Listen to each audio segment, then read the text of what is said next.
train a-coming, picking up passengers from coast to coast.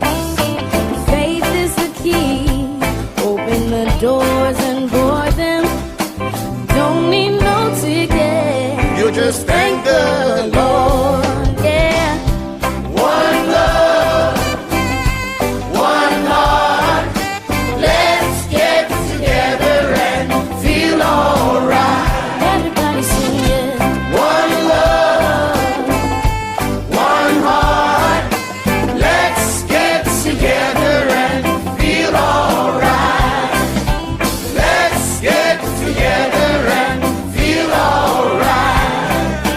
Let's get together and feel alright.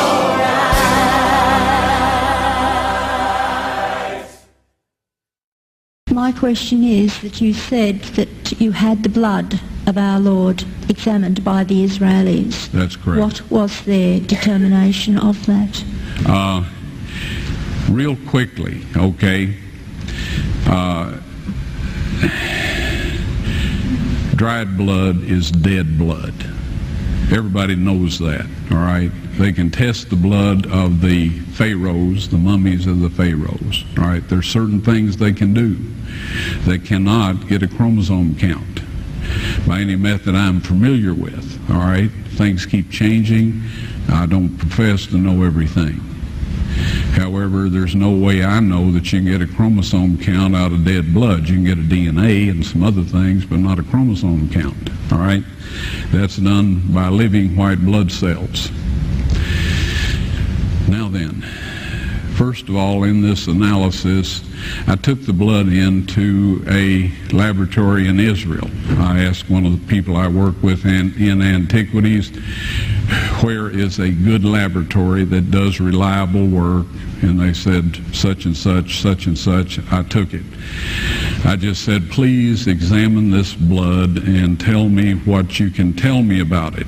All right? They said, well, look, we're going to reconstitute it. We're going to put it in normal saline and keep it at body temperature for 72 hours with gentle swirling. All right? That's their business. That's great. I said, now I want to be there when you check it out. They said, fine. So I was back. They checked it out. I said, now, they said it's human blood. We can tell that. They did whatever tests they need to do. And then I said, take some of the white blood cells and put them in a growth medium and keep them at body temperature for 48 hours. And they said, well, that'll do no good because it's dead blood. I said, would you please do that for me? And they said, okay, we'll do it. So anyway, I said, I want to be there when you take it out and examine it.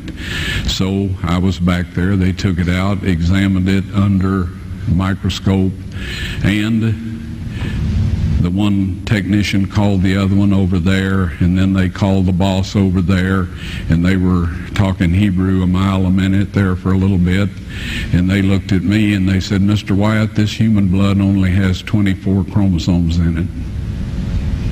Everybody else has 46. You see, 23 from your mother, 23 from your father, 22 autosomes from your mother, 22 autosomes from your father. You get an X from your mother, you may get an X or a Y from your father, all right? This blood had 23 chromosomes from the mother's side, one Y chromosome only. You see, the child could not have developed if they hadn't had the autosomes from the mother. So all of his physical characteristics were determined by his mother's side of the family, her autosomes. His maleness was determined by this one Y that came from a source, not a human male. Then they said, this blood is alive. And then they said, whose blood is this?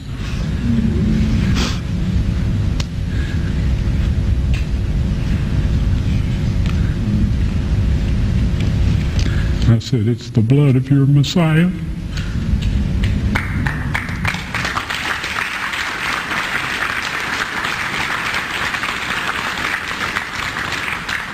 And I assure you those men's lives have changed. Okay, so now that we've got the sample on the slide, we'll go ahead and focus into the sample and see what comes up on the screen here.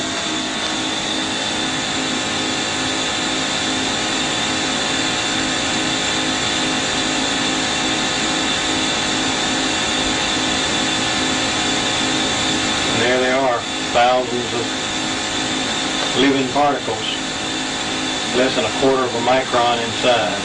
The spores are maybe a half micron, and but most of those little particles you're looking at is 17,000 x magnified on the screen 17,000 times. You know, in the Bible it tells us that the life is in the blood, and there's little living particles that most people are unaware that are there.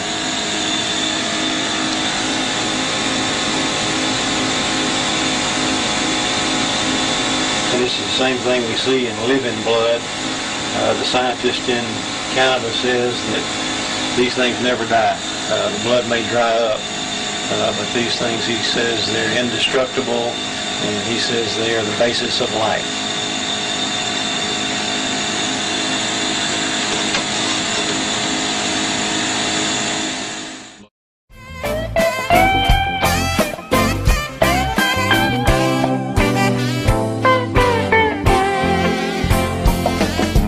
People get ready, there's a train